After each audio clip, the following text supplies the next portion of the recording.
In the soft summer air of Kensington Palace, no one expected the monarchy's future to be rewritten in a single breath, but that's exactly what happened. The day began as so many others had, with polished photographers adjusting lenses, reporters chattering about minor details, and guests arriving in their best attire, ready for another predictable royal engagement. The crowd settled in anticipation of charming smiles from Princess Charlotte, a graceful wave from Prince George, and perhaps a poignant comment or two from Prince William, before everyone returned to their lives with little more than a pleasant memory. But beneath the surface of that ordinary charity event, something extraordinary was about to unfold. All eyes turned toward the familiar figure of Prince William as he approached the podium, his tall frame exuding a quiet resolve that felt markedly different from his usual warm presence. His fiery demeanor caught even seasoned royal correspondents off guard. At his side, Catherine stood with her signature serenity, one hand resting gently on Charlotte's shoulder, as though offering silent encouragement. The children remained close, their composed faces belying their age. William's gaze swept over the expectant crowd, and with a steady voice he invoked the vision and unshakable legacy of Queen Elizabeth II, the very essence of the monarchy she had safeguarded for decades. He spoke of her dedication, her sense of duty, and her dreams for the institution's future. But then, the air shifted. Every ear strained as William leaned forward and declared, with a force that reverberated through the historic hall, that his family, particularly Charlotte, would assume greater responsibilities in shaping the next era of the monarchy. In that instant, centuries of unspoken tradition cracked beneath his words. Gasps rippled through the audience. Palace officials exchanged startled glances, their composure faltering for just a moment as the weight of the announcement sank in. And still, no response came from King Charles, no word from Queen Camilla. Just silence deep and deliberate, as though even they hadn't foreseen the storm gathering at Kensington that day. But as the applause faded, whispers began to swirl, whispers of power shifting behind the palace walls. While William's words electrified the crowd, the deafening silence from Charles and Camilla spoke volumes. Their absence that day became more than just a detail, it became the story itself. As William's declaration reverberated across the palace grounds and into the headlines around the world, there was no sight of the king. Not even a statement. And though the cameras panned expectantly toward any sign of Camilla, she too was nowhere to be seen. For a royal family built on the symbolism of unity and presence, their silence was more than conspicuous, it was damning. In that void, questions began to multiply. Whispers, faint at first, gained strength with each passing hour. Why had the monarch chosen not to appear? Why had Camilla kept her distance at such a pivotal moment? What did their absence mean for the future of the crown? Behind the scenes, palace aides scrambled to offer explanations, but none of them sounded convincing. Some dismissed it as an oversight, others suggested a scheduling conflict, but those who watched closely understood there was something far more significant at play. Reports trickled out of Buckingham that Charles had been growing increasingly withdrawn in the weeks before William's announcement. He had cancelled appearances with little warning, skipped meetings he himself had called, and quietly retreated from public view. Those who encountered him behind closed doors described him as tired, irritable, and at times strangely detached, as though the crown he had waited his entire life to wear was already weighing too heavily on him. Camilla's absence only deepened the mystery. She, who had fought for decades to solidify her place within the royal family, was also missing from the scene where the monarchy's next chapter was being written. Some speculated she was too furious to appear alongside William and Catherine. Others suggested she simply could not bring herself to watch Charlotte elevated at the expense of her own influence. Either way, her silence was impossible to ignore. The woman who had so often stood at Charles's side was now nowhere to be found, as though deliberately stepping back or being pushed aside. As the days passed, the whispers about Charles began to take on a darker tone. Insiders spoke of his growing isolation within the palace, of long stretches spent alone, of aides being dismissed or ignored. His public schedule, once packed with ceremonial duties and engagements, grew thinner. Aides insisted to the press that the king was simply taking time to recuperate from a grueling first year on the throne. They called it exhaustion, a perfectly acceptable word that disguised the deeper truth, that the king was struggling not only with his health but with his own relevance. Behind the heavy doors of royal chambers, tension rose. Reports began to emerge of heated arguments between Charles and his advisors over William's rising prominence. Some said the king felt undermined, blindsided by the announcement that his granddaughter would take on official duties before he had even completed his first full year as sovereign. Others claimed that he railed against what he saw as a deliberate effort to sideline him, a quiet rebellion cloaked in charm and smiles. But the more he fought to assert himself, the more the public's attention drifted toward William, Catherine, and their children. Then, in the midst of this turmoil, whispers of abdication began to surface in the tabloid subtle at first, dismissed by loyalists as speculative nonsense. But soon the whispers found their way into more serious commentary. Could Charles, under the strain of age and waning support, choose to step aside? Could William's stunning declaration have been the opening move in a carefully orchestrated transition? Such questions no longer seemed far-fetched. And as Charles retreated, another figure emerged from the shadows, not William, but Catherine. Behind William's defiance stood a strategist no one suspected of Catherine, orchestrating a royal revolution. While the world's attention fixated on William's fiery words and Charlotte's remarkable composure, few noticed the quiet force guiding it all from the shadows. For years, Catherine had studied the palace's hidden rhythms, its fractures, and its unwritten rules, moving through its halls not as a mere wife of the air, but as a master observer. Where others saw her serene smile and elegant silence, she was, in fact, taking notes, learning the subtle power plays, watching where alliances formed and where they crumbled, understanding which traditions held sway and which could be bent. Slowly, carefully, she built her strategy, knowing that someday the moment to act would come. The public had long adored her, but Catherine's charm was not superficial. She did not win hearts with theatrics or empty gestures, but through sincerity so rare it disarmed even her fiercest critics. Every visit she made, every speech she gave, every quiet word exchanged with a nervous child or weary parent built a foundation of trust that became unshakable. While Camilla labored for decades to repair her image, Catherine's reputation was forged effortlessly, not because she sought approval, but because she embodied it. People did not merely admire her, they believed her, and that belief would become the greatest weapon in the battle quietly unfolding within the palace walls. It was said, quietly at first, and then more confidently, that Catherine had not simply supported William's bold move, she had shaped it. Reports emerged of her slipping into secret meetings with senior advisors, not just by his side but at his direction, offering counsel and insight in a tone that surprised those who underestimated her. She was said to have spoken plainly to Commonwealth representatives and foreign dignitaries, laying out her vision for a monarchy that could adapt without surrendering its dignity. These conversations, once dismissed as informal, began to ripple outward, turning into real conversations about the future. Months before William's announcement stunned the world, Catherine had already taken steps to ensure it would succeed. She commissioned private polling to measure public sentiment toward Charlotte's elevation, a move that revealed staggering levels of support. These figures, when shared quietly among advisors and allies, created the confidence to push forward even as opposition murmured in the corners of the palace. Catherine knew that no royal decision could withstand a public backlash, and she made certain that there wouldn't be one. Every detail of William's declaration carried her fingerprints. His phrasing, his timing, even the symbolism of Charlotte stepping forward rather than being summoned, are all shaped by Catherine's subtle influence. It was no accident that the announcement came on the heels of weeks of Charles's absence and Camilla's retreat. Catherine waited until the air was thick with unease, the old guard on their heels, the public hungry for strength and certainty.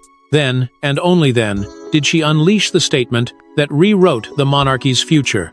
Yet her genius lay not just in strategy, but in her ability to hold the family together during the storm that followed. As William and Charles clashed behind closed doors, as Camilla raged, and advisors scrambled to adjust, Catherine remained the quiet center of it all, the moral and emotional anchor keeping them from breaking apart completely. Her presence reassured the public that while a revolution was underway, the heart of the family remained whole. But if Catherine was the architect, the rising star she unveiled was destined to steal the world's heart. She was just a child yet. When Charlotte stepped forward, she carried centuries of monarchy on her shoulders. The moment her small yet unwavering figure emerged alongside William and Catherine, the air seemed to shift. A hush fell over the crowd, a silence that was not born of disbelief but of awe. Her eyes met the sea of faces before her with a confidence that no one, not even the most seasoned observers of royal affairs, had expected. It was the kind of presence that didn't just command attention, it demanded it. In a single breath, Charlotte reminded everyone that greatness was not bound by age, and leadership could live in even the youngest among them. Her poised demeanor left the crowd and press momentarily stunned. Whispers rippled through the audience, then swelled into a murmur of admiration that seemed to echo far beyond the palace grounds. Commentators scrambled to capture the significance of the scene in words, but most could only marvel at what was unfolding before them. This wasn't just a daughter of the future king standing at his side. This was a quiet, yet unmistakable defiance of the centuries-old idea that the monarchy was a man's domain. In that single step forward, Charlotte became a bridge connecting the quiet strength of Queen Elizabeth, the luminous spirit of Princess Diana, and her own fierce individuality into one symbolic act. Almost instantly, the world seemed to agree. Within hours, photographs of Charlotte smiling with calm determination began to flood global headlines and dominate social media feeds. In every shot, her expression radiated something rare, the kind of inner strength that can't be rehearsed or taught. Millions shared her image, calling her the face of the monarchy's next chapter. Editorials hailed her as a symbol of resilience, hope, and modernity. Her name trended across continents, inspiring admiration from those who had long dismissed the royal family as relics of a bygone era. Speculation began to swirl immediately. Could Charlotte one day eclipse even her brother George in influence? Could she, despite her place in the line of succession, become the monarch the people truly longed for? Experts argued, and palace insiders whispered. Some pointed to her natural composure as evidence of a potential shift in priorities behind the scenes, a subtle but deliberate effort to place her at the heart of the monarchy's future, regardless of formal titles. For the first time in generations, the question of succession felt less certain and far more intriguing. William, ever the careful tactician, framed her debut not as a ceremonial gesture but as the beginning of something deliberate. His words that day underscored her role not merely as a figure to be admired, but as an active participant in shaping the future of the crown. He spoke of service, of duty, of a vision that embraced every member of the family, male or female, as equal bearers of responsibility. And in doing so, he signaled that this was not just about Charlotte stepping forward, but about dismantling the old assumptions and embracing a more inclusive monarchy. That day marked more than just a milestone for Charlotte. It marked a turning point for the institution itself, the dawn of a vision no longer bound by rigid tradition, but energized by modernity and inclusiveness. And in her quiet strength, the public found the promise of something new. But while the world cheered, one woman saw her own power slipping away, and she would not go quietly. As the cameras flashed on Charlotte, Camilla erupted in fury behind closed doors, calling it madness. To the public, the moment belonged to a young girl stepping confidently into history. But in the privacy of the royal apartments, another drama was unfolding, one far darker and more personal. For Camilla, Charlotte's rise was not a charming symbol of progress. It was an existential threat. The years she had spent clawing her way toward legitimacy now felt suddenly fragile, as though they could be swept away by the smile of a child and the quiet brilliance of a mother who had outplayed her at every turn. The applause outside only deepened the silence inside, and that silence, for Camilla, was unbearable. She wasted no time in confronting Charles.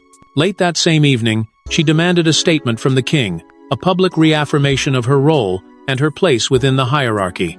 Her voice, usually measured and controlled, cracked with anger as she accused him of standing by while his son dismantled everything they had fought to build. But Charles, already weary and worn by weeks of strain, simply shook his head. He told her the time to fight had passed, that the tide had turned, and that nothing he said would stop what was already in motion. His refusal to act felt to Camilla like a betrayal, but more than that, it felt like surrender. Her fury only grew in the days that followed. Palace insiders spoke of her pacing the corridors at night, doors slamming hard enough to rattle the gilded frames on the walls. She ran to aides, issuing demands that no one fulfilled. Staff who once scrambled to meet her wishes now avoided her gaze, unsure if she still wielded the authority she believed she did. Every whispered conversation in the halls seemed to sharpen her sense of isolation, and she came to suspect even her allies of plotting against her. What she could not ignore, however, was how thoroughly she had been eclipsed. Catherine, once derided in whispers as too polished, too quiet, now stood as the embodiment of everything. Camilla was not beloved, trusted, and untouchable. No matter how hard Camilla tried, She could not summon the same kind of affection from the public. She had spent decades fighting to reshape her image, but in a single afternoon, Catherine and Charlotte had stolen what she had bled for. Worse still, the old scandals, the ones she thought she had finally buried, began to creep back into the headlines. Columnists drew unflattering comparisons, revisiting the bitterness of her past, and questioning the cost of her presence beside the king. Each article chipped away at the fragile dignity she had built for herself, and each headline reminded her that history was not on her side. Desperate to salvage what she could, Camilla began to rally others within the palace who felt equally threatened by the changing winds. She reached out to members of the old guard, those who still believed in the strict traditions that William and Catherine seemed eager to dismantle. It was an uneasy alliance, bound more by fear than by loyalty. Together they whispered strategies in quiet corners, vowing to slow the momentum of the young royals before it swept them away entirely.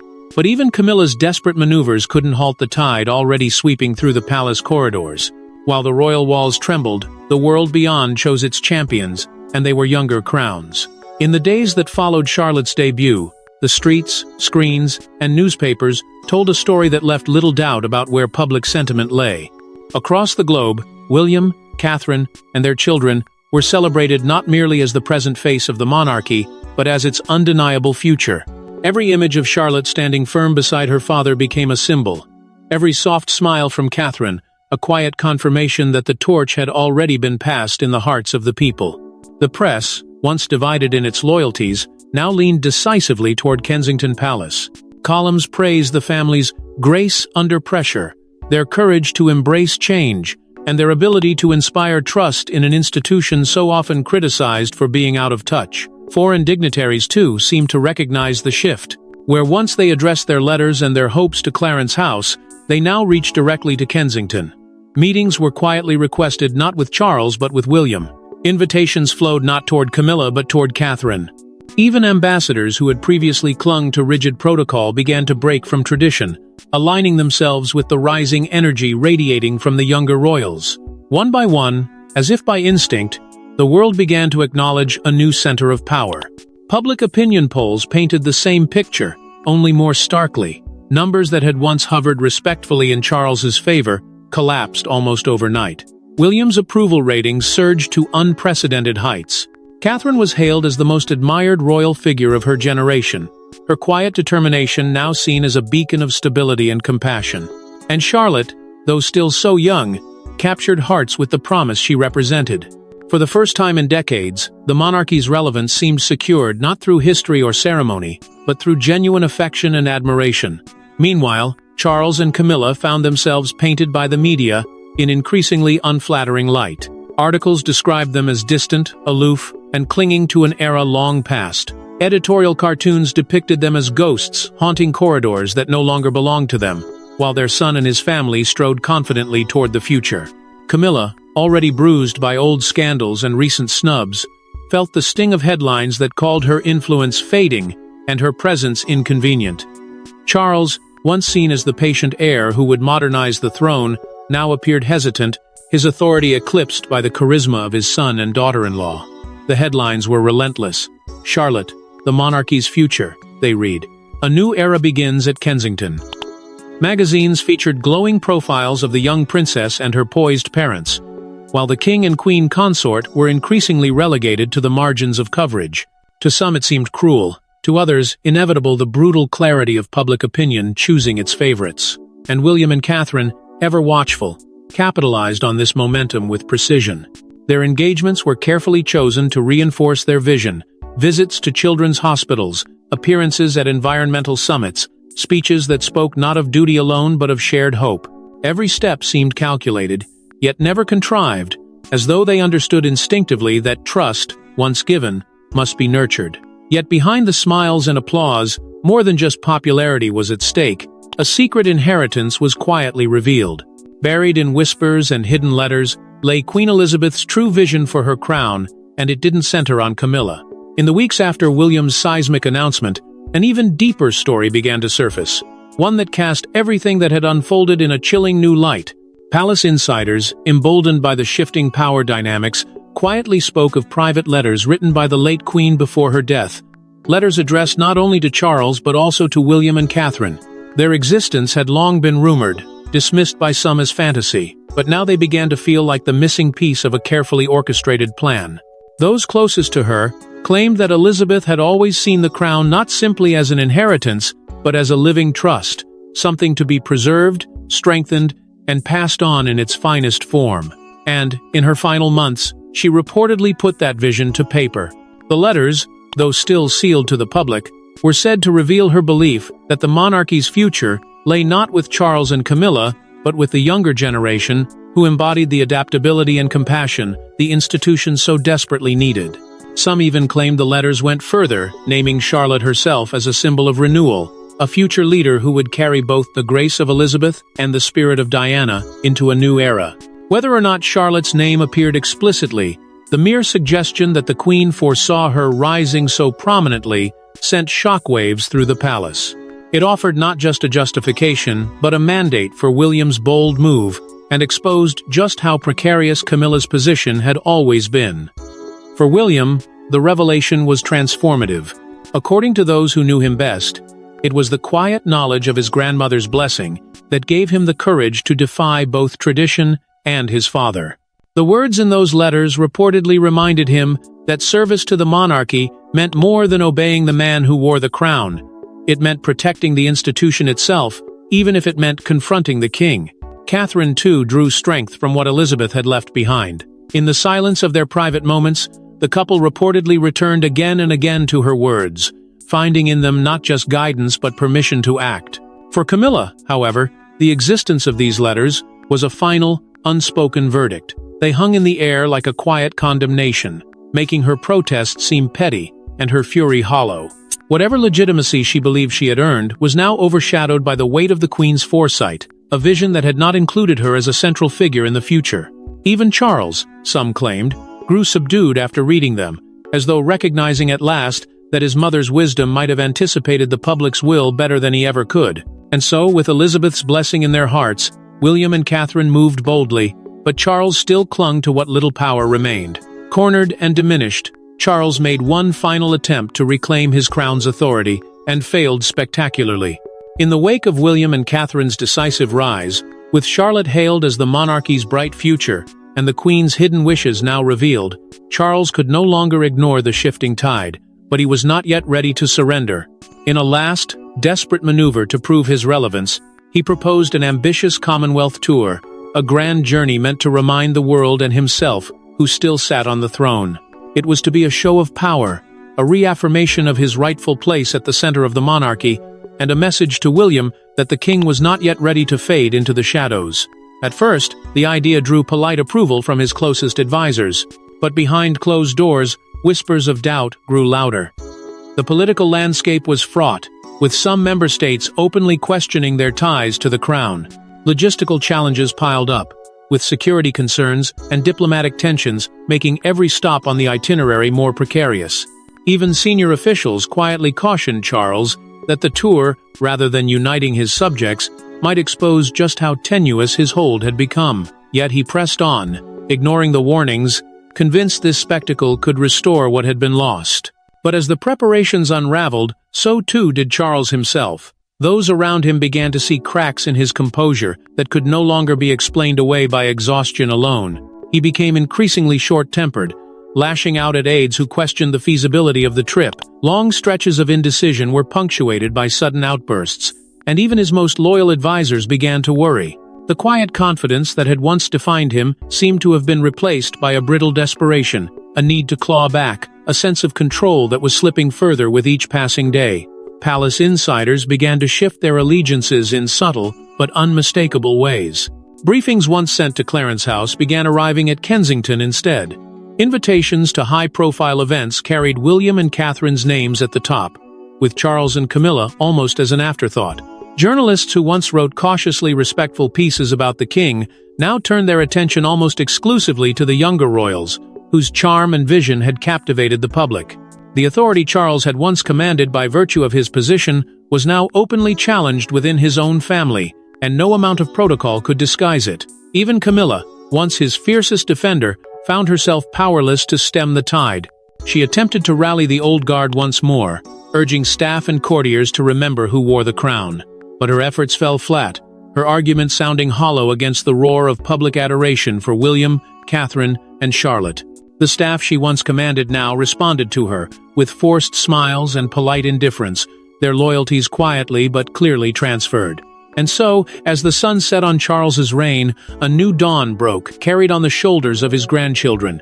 In one unforgettable moment, the royal family revealed its future, and it was nothing like the past. As the dust of quiet rebellions and whispered conspiracies began to settle, the world turned its eyes to the family that now stood firmly at the center of history. Charlotte, George, William, and Catherine emerged together. No longer simply heirs, but leaders, the embodiment of a monarchy reborn. Standing united, they carried not only the weight of the crown, but also the hope of a nation desperate for renewal. And in that moment, even the most cynical observers couldn't deny that something extraordinary had taken shape. The public, once fractured and weary of palace intrigue, embraced the vision before them with unexpected warmth.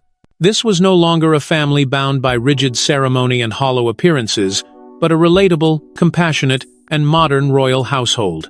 Every gesture from William and Catherine spoke of humility and duty. Every smile from Charlotte and George seemed to breathe new life into an institution long accused of being out of touch. The crowds that gathered outside the palace gates came not just to witness, but to stake their own claim in this unfolding chapter. Charlotte's presence, in particular, resonated deeply. In a single decisive step into her role, she shattered centuries of quiet assumptions about who could lead. Her grace, her confidence, her unapologetic embrace of responsibility reflected not just the progress of the monarchy, but the progress of the people it served. She brought with her the promise of gender equality, of fresh energy and uncharted possibilities. She became, overnight, both a beacon of tradition and a symbol of change, and the world noticed. And yet, as she stood at the forefront, her brother George remained a steady force beside her. His quiet strength, less flashy but no less profound, foreshadowed the kind of king he might one day become: measured, composed, and secure in his place. Together they balanced each other, a dynamic that suggested the monarchy would no longer depend on a single figure to bear its weight, but rather a family united in purpose and vision. Catherine's influence could be felt in every detail, her strategy having not only endured, but prevailed. What she and William had built was more than a reaction to their circumstances. It was a carefully constructed future, shaped with precision and forethought. Her calm resolve had not only carried them through the storm, but had ensured the monarchy's survival and relevance in a world that demanded more than lineage alone. Meanwhile, Charles and Camilla faded quietly into the background. Their titles remained, but their authority diminished before the eyes of the world. Once formidable figures, they now seemed like shadows of a bygone era, reluctant spectators to a monarchy they no longer controlled. The crown didn't just endure, it evolved. But in the shadows of the palace, not everyone has accepted defeat. Could Camilla still have one last move to play? Stay tuned, the story is far from over. Thanks for watching, and don't forget to like and subscribe, and we will see you in the next one.